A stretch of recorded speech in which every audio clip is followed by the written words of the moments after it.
आणि 100% मानसिकता हे पण पाहिजे. ही त्रिसूत्री आमची आहे आणि या त्रिसूत्रीवरती काम करून आमच्या लोकांनी बरेचसे रिझल्ट्स काढले. म्हणजे काय, त्याला खूप प्रॉब्लेम होते आधी आणि ह्या सगळ्यांवरती काम झालं. ते कारण मी आधीच सांगितलं की ह्या पॅरामीटरवरती तुम्ही ज्यावेळेस काम करता त्यावेळेला तुम्ही रिव्हर्स यायला सुरुवात करता. म्हणजे काय, तुम्हाला जे त्रास आहे त्यातनं तुम्ही बाहेर पडायचं काम करता. आता तुला कोणाकोणाला वाटतं की ह्यावर काम केलं पाहिजे, की तुम्हाला यातनं बाहेर पडायचं आहे, असं कोणाकोणाला वाटतं? कॉन्फिडेंटली कोणाकोणाला वाटतं? हात वर करून द्या. मला नाही वाटत बाहेर पडायचं मला.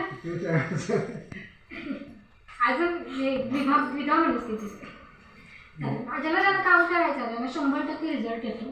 आता ज्यांनी काम, आता कॉन्फिडन्स तर आहे बघा, अनोळखी आहोत आपण, एकमेकांना ओळखत सुद्धा नाही, पहिल्यांदा भेटलो किंवा तुम्ही आलात, छान वाटलं आम्हाला तुम्ही आलात ते.